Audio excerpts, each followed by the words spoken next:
Tiers livre, une chaîne littérature. C'est une série au long cours que j'ai intitulée « Raconte-moi une histoire 100 fois ». Prendre des livres que j'ai à cœur, à corps, essayer de voir comment ils se sont construits, comment ils fonctionnent narrativement et remettre ça en avant, ce lien de la langue et de l'histoire. Aujourd'hui, ce qui me relie à Jacques Abeille, Les jardins statuaires. En prologue, c'est une drôle d'histoire. C'est un livre que j'ai lu en 1982. Je venais tout juste de publier mon premier livre, Sortie d'usine, la collection qui, pour moi, symbolisait le mieux ce que j'attendais de la littérature à l'époque, c'était Digraph.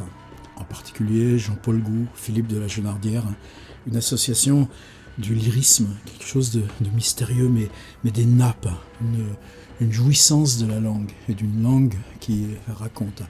Cette collection n'était pas née de rien. Je pense que l'archétype, loin en avant, c'était la collection Texte chez Flammarion.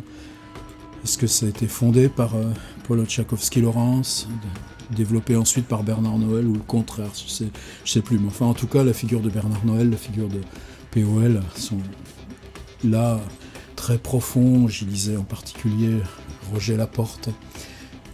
Ce livre de Bernard Noël, 19 février, je sais plus quoi, où on mange la petite cuillère dans le crâne d'un gars. Et surgit un énorme livre, Les jardins statuaires, quelque chose de beaucoup plus volumineux, près de 700 pages, que ce qu'on était habitué à considérer comme contemporain. Oui, il y avait des contemporains qui étaient capables de ce côté massif, de ce côté fou. Et puis à l'intérieur, il y avait ça, ce lyrisme, ces phrases qui vous enveloppent, ces phrases où vous tombez. Et puis vous voyez des figures très bizarres, ces statues qui poussent, ces statues qui pourrissent, qui s'enchevêtrent, tous ces rituels de communauté, d'hommes qui, dans des domaines avec des hauts murs, des rites sexuels invraisemblables mais extrêmement précis, tiennent en tant que communauté, parce que sinon ce seraient ces statues qui les bouffent, et puis toutes ces questions artistiques derrière, les statues inachevées, les statues mal formées, des statues pousses qui parfois prennent le visage de ceux qui ici travaillent, et dans ce cas-là c'est annonce de mort prochaine, et se crée tout un rite des ancêtres avec collecte de mémoire, avec pèlerinage d'un domaine à l'autre pour recueillir des témoignages, des histoires, quelque chose d'extrêmement complexe. Et ça veut dire que Les jardins statuaires, c'est un livre qui vous marque, qui m'a marqué dès 1982. Jacques Abeille, moi, un type qui vit dans le sud-ouest, un type qui, pour assurer la matérielle, écrit des livres érotiques, et puis du sexe, de l'obscène, il y en avait plein dans Les jardins statuaires. C'est tout ce que je savais. Je ne l'ai jamais croisé physiquement, alors que dans notre petit monde d'auteur, bon, lui, il a 10-15 ans de plus que moi, je ne sais pas. Évidemment, on percute, on se croise tout le temps, il y a des amitiés ou pas, mais évidemment, c'est un tissu qui est porté ensemble. Et puis, ce livre, j'ai toujours souvenir, quels que soient les déménagements, quels que soient parfois les attentes en carton, de l'avoir eu dans mes étagères. Là, on a une maison où, dans le garage à côté, dans le séjour au-dessus, dans les couloirs, dans les machins, je sais pas, on doit être à 15-16 000 livres, mais c'est rien de, bon, ça n'a rien de bizarre hein, quand nous on vit là, dedans, avec. Mais les jardins statuaires, j'ai toujours l'impression qu'il suffisait d'aller là, à côté, dans le garage, dans le grand mur de bouquins, et que forcément je le retrouverais. Et puis, il y a 15 jours, 3 semaines, je me dis, mais il faut que je retrouve mes jardins statuaires. Et j'ai jamais remis la main dessus. Alors c'est ça où je voulais en arriver, dans mon prologue. Mais ça fait rien, on a déjà parlé du livre. Vous pensez qu'un livre est là, matériellement, dans 1000 ou 2000 autres qui couvrent le mur à côté, qui sont 40 ans de votre parcours, et puis il est parti. Perdu, prêté. Je suis très fier d'avoir des enfants qui lisent et qui me piquent des livres. Tiens, hier soir, je cherchais le Pléiade Ionesco, pas trouvé. C'est bon signe, non?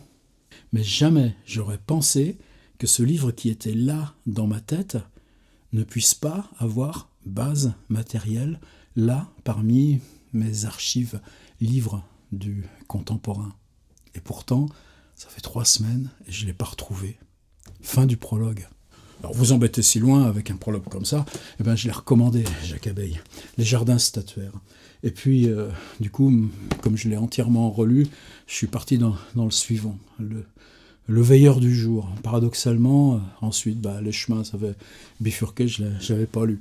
Alors, évidemment, les jardins statuaires, chez Texte Flammarion, c'était le cœur du contemporain. C'est-à-dire, c'est toute petite niche. Ça veut dire une quarantaine de librairies en France, puisqu'à l'époque, ça voulait dire quelque chose, ce réseau de librairies qui défendait la création contemporaine. Ça aussi, ça c'est vaguement volatilisé, mais c'est bien, les cartes se sont rebrassées, c'est beaucoup plus complexe que ça, et tant mieux.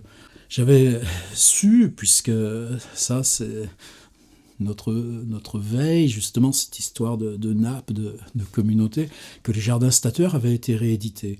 C'est un éditeur qui s'appelle le Tripode, et je crois que c'était vers 2003, entre 2003, 2005, 2006, par là, cet éditeur courageux avait repris un livre publié 20 ans avant, et on avait refait une édition contemporaine. Or, le Tripode, c'est marqué par la marge, par le fantastique. Alors, Jacques Abeille, dans une collection fantastique, très bien. Mais la surprise, c'est que quand je suis passé chez mon libraire à Tours, et puis que j'ai repris Jacques Abeille, j'ai trouvé en poche, et c'était Folio SF. Alors vous savez, par exemple, Volodine, c'est le chemin contraire. Il publie d'abord chez De Noël, Présence du futur, puis à un moment, pour De Noël, c'est trop compliqué, trop littéraire. Combien de fois dans ma vie, pauvre vie, je me suis entendu « Ah, trop littéraire !» Eh bien, Volodine est passé chez Minuit. Chez Minuit, il a remigré, Gallimard, Le Seuil. Bon, c'est notre condition de, je dirais, nomade parce qu'on cherche en avant. On le vit pas mal, mais bon, autrefois on se faisait une niche dans une maison d'édition et puis ça continuait pour toute la vie. Et là, je crois qu'à mesure qu'on migre dans son propre travail, il y a des migrations qui s'effectuent aussi dans ce qui concerne la diffusion. Moi, là, 65 balais, j'ai fondé mon label, Tiers Livre Éditeur, et je me publie tout seul. Mais là, on était dans le syndrome absolument contraire de Volodine, c'est-à-dire un livre qui participe en 1982 de la collection Roger Laporte. Pensez, la plus pas confinée ni symbolique, mais la plus abstraite, la plus rigoureuse, la plus exigeante du domaine contemporain. Et puis, de ce contemporain, 20 ans après, attendez, 1982, 2018, 25 ans après, se retrouve avoir migré dans une collection de poche qui, elle, se veut science-fiction. Et c'est là où je voulais reparler des jardins statuaires. Alors je le fais rarement, disons que je le fais gravement. Là en dessous vous avez le lien, je ne sais pas combien ça coûte un folio double, ça doit être 8-10 euros, j'en sais rien. Mais faites l'expérience. Pourquoi ? Parce que ce livre n'est pas de la science-fiction. C'est-à-dire quand je l'ai lu en 1982, on était dans quelque chose qui, comme je vous dis, Gould, La Jonardière, Bernard Noël, on est dans cet espace où pour se coltiner le réel, il faut glisser, aller aux frontières avec les ongles, avec la peau, et se prendre là où il y a de la fable, il y a de l'allégorie, il y a de l'abstraction, à même le réel dès qu'on le déchire. Et si on déchire la petite peau devant du réel, à ce moment-là, ce qu'on trouve, c'est encore plus de réel. C'est la tâche même de la littérature, c'est invisible, cette corporéité, ça saigne. Et ce truc des statues de Jacques Abeille, ce qu'il y a de si fascinant avec ce travail humain dans la terre, dans l'imprégnation, dans ces domaines clos, dans cette société qui est tout entière sur... Et puis ensuite, les statues, ils les exportent, ils les disséminent. Si elles sont ratées, on les emmène dans un gouffre. Enfin, tout est codé. Et puis, ce codage, la force du livre, c'est qu'il est aussi spatial. C'est-à-dire, on entre dans un domaine où il y a des murs, des rues qui se croisent, mais pas des rues, des longues routes entre des murs. Chaque mur sont ceux des domaines. Et ça en était à un point qu'au milieu du livre, je me suis dit, mais donc c'est une narration à la première personne, quelqu'un qui se définit comme un voyageur, un errant. Il ne le sera plus à la fin. Et ce voyageur... À un moment donné dans le livre, j'ai dit mais merde, mais comment ça a commencé ? Mais comment je me suis fait prendre à ça ? Et j'ai relu le début. Peut-être c'est maintenant. Je pensais que j'ouvrirais par la lecture et je ne l'ai pas fait. Je vis de grands champs couverts d'oiseaux morts, leurs ailes raidies tracent d'indéchiffrables sillons. Ce fut la nuit. J'étais entré dans la province des jardins statuaires. Il n'y a pas de ville ici. Seulement des routes larges et bordées de hauts murs que surplombent encore des frondaisons noires. Chaque communauté vit repliée sur elle-même dans sa demeure, au cœur du domaine. Au hasard, semble-t-il, on aperçoit un toit sombre. De temps à autre, on passe devant une porte comme un accident de la muraille et demeure toujours. Les voyageurs sont rares. Il y a des routes, mais on n'y passe pas. Je ne parle pas des convoyeurs qui mènent leurs lourds chariots aux roues de bois larges qui échouent au jardinier. J'ai cru d'abord que le pays ne comptait guère que 3 ou 4 vétustes, dont la silhouette massive devait surgir sur abandonné. C'est dans l'un d'eux que je logeais. Et c'est d'après celui-ci que je n'y trouvais aucune commodité. La toilette se faisait dans la cour. Le lieu d'aisance n'était qu'un inqualifiable. La chair était pauvre dans une salle vaste et sinistre. La chambre était mal commode éclairée. Et la nuit, j'y entendais des rats dans les ongles. Et pourtant, j'y restais. Que vint me prendre un matin celui que je désignerais désormais mon guide. La narration est partie. Et ce qui est impressionnant, c'est qu'au début, on hésite. C'est-à-dire quel pacte je passe avec l'auteur. Même pas le narrateur que me propose l'auteur, mais bon, c'est bien, il me décrit un domaine et son organisation, puis un autre domaine et son organisation. Puis petit à petit, des personnages, comme le guide, comme l'hôtelier, se font plus insistants, plus présents. Il y a des tensions, et puis il y a des conversations. Dans chaque domaine, il y a des doyens, et puis des domaines un petit peu archétypes. On passe à des domaines beaucoup plus singuliers, un domaine à l'abandon, où la prolifération des statues vient écraser celles qui n'ont pas le droit encore de briser la règle et d'en sortir. Et puis, le voyageur va aux confins du sud, oui, mais aux confins du nord, là où les villes sont en ruine, là où les domaines n'existent quasiment plus, là où commencent des steppes et où ceux qui ont brisé la règle se sont organisés dans des vies avec d'autres, des vies sans loi dans les steppes.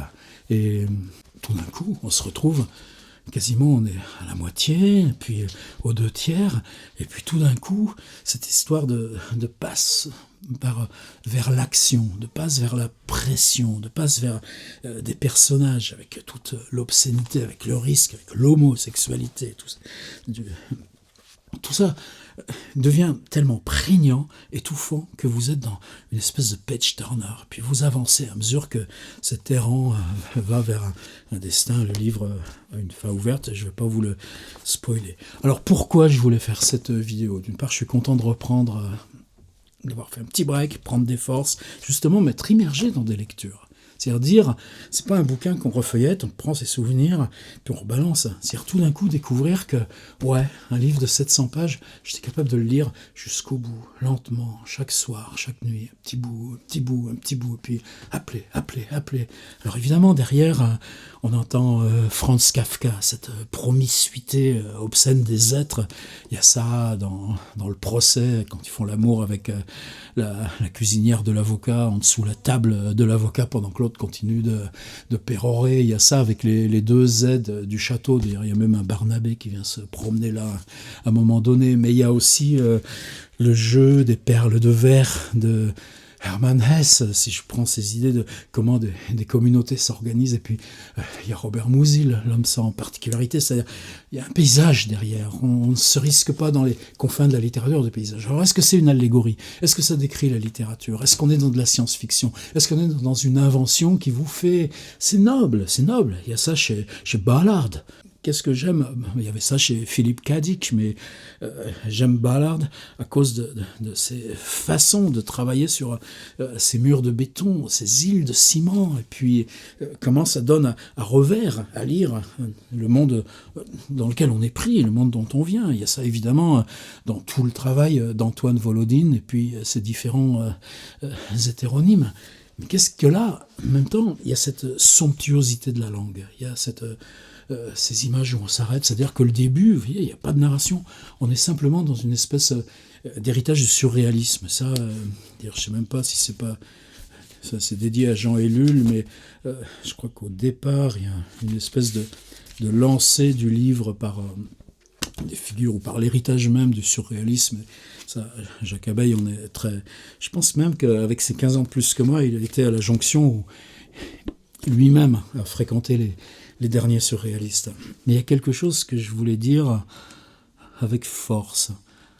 Quand j'ai lu ce livre en 1982, c'est-à-dire à l'aube de mon travail, c'est-à-dire il y a désormais bientôt 35 ans, on n'arrive pas à se faire à ce genre de chiffres. L'allégorie était littéraire. Les statues disaient un petit peu aussi ce qui est notre tâche, pas forcément du littéraire, mais de n'importe qui peint, exerce la musique, ou n'importe qui voyage, n'importe qui va dans sa curiosité et la pousse là où elle devient risque ou expérience du corps. Je ne parle pas pour moi, je parle de ce genre de tentative, ce que nous en apporte la lecture. J'ai pas vu l'édition Tripode. J'avais pas besoin puisque le livre je l'avais là.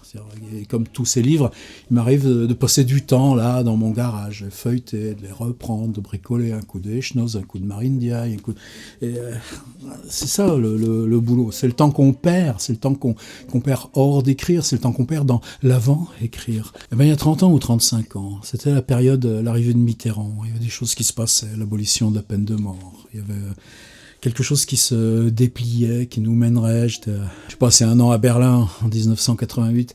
Le dépli, c'était la Pologne, et puis c'est le mur de Berlin qui craque. Est-ce qu'on y a cru ? Je sais pas, on avait déjà la peau dure, on avait déjà le doute.